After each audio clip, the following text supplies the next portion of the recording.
Happy Monday. What's going on, guys? It's Ricky with TechBud Solutions. Hope that you guys are all having a great start to the week, and what a start to say the least. So one of the trades that I took in today's live trading session was my short on Robinhood.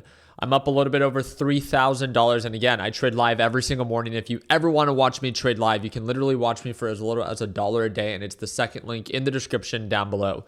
With that being said, the main focus for most people right now is what the heck is happening with the NASDAQ market. Although it is down, it's not really progressing. And that's the big thing that I want to focus on in just a little bit.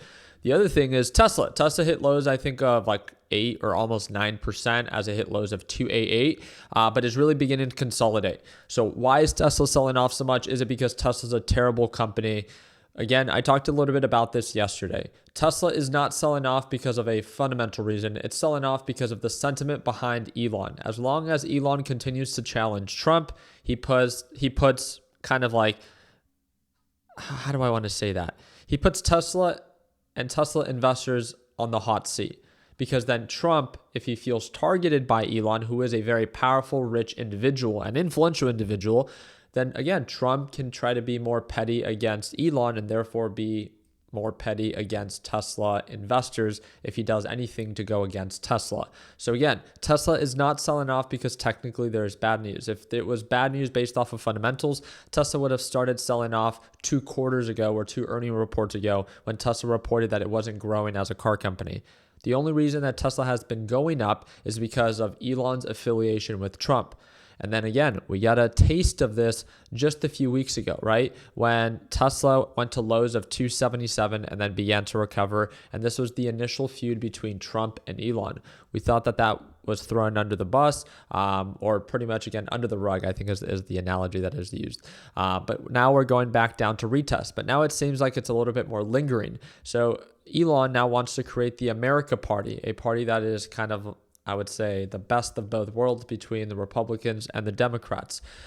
This doesn't seem to be going very well with Trump, and Trump, as long as he continues to acknowledge his disagreement towards Elon, I believe as long as Elon continues this, not only is it taking him away from really focusing on Tesla, which that's just my opinion. You guys let me know down in the comment section what you think, but as well, I think that it puts Tesla investors on the hot seat.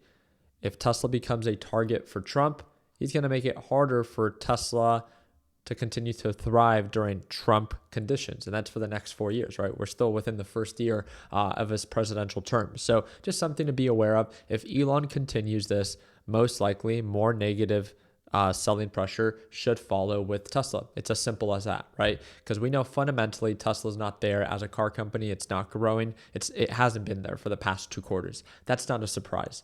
Now, also, technically speaking, if now he burns that bridge with Trump and really begins to go off the rails, and I don't even want to call it go off the rails because that's what Trump said Elon is doing.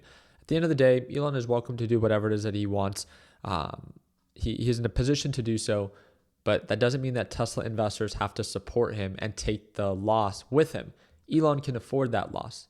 Tesla investors don't have to, right? So that's where the selling pressure kicks in. If there's uncertainty about Tesla because of Elon and his actions towards Trump, then Tesla investors will begin to pull out, and that's when you will begin to see the selling pressure. I think that Tesla can go back down to retest 275, and then after breaking below 275, we have previous support levels of right around 220 to 250 per share.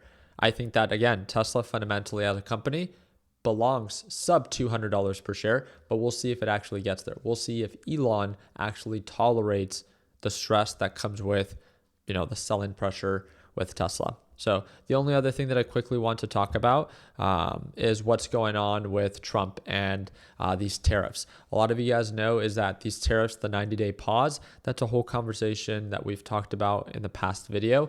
And it talks about how Trump's tariffs, the 90-day pause, were supposed to go back into effect on July 9th. That is in 2 days. The pause is supposed to officially end tomorrow at midnight, July 8th, and they go back into effect July 9th.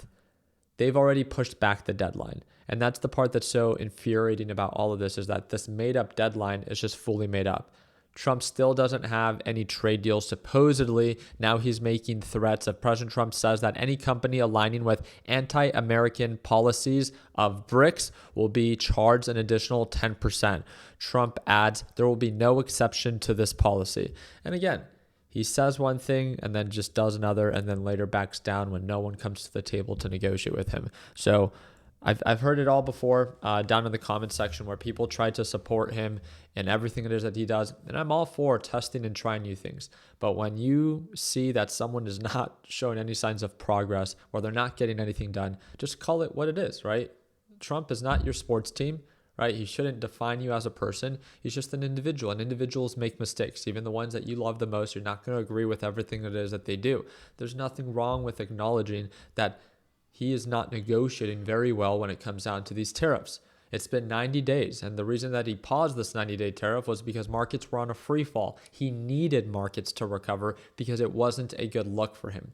Fundamentally, nothing has changed. There's still no trade deals. There's still nothing signed. And still, we have yet to see what countries are actually signing any of these trade deals. Because as of right now, it's just a bunch of fugazi, right? So we'll do our part in keeping you guys up to date. If you guys have any questions, feel free to comment down below. But again, as of right now, what I'm paying attention to is market sentiment. I think sentiment can begin to change, especially at these very overbought levels where markets are incredibly bullish or have been and now are incredibly overbought. So we'll see if the sentiment begins to turn bearish as we begin to learn a little bit more about these trade or tariff deals. So that's the big news right now for the overall market. And I think we have FOMC minutes later this week. So I'll do my part in keeping you guys up to date. I hope that earned a thumbs up. Please consider subscribing. You guys let me know down in the comment section. Would you invest in Tesla right now? Or do you think that it's going to continue to fall as Elon continues to fight Trump with this new political party? Let me know down below. And hope to see you for tomorrow's live trading session. Second link in the description down below. Take care, team.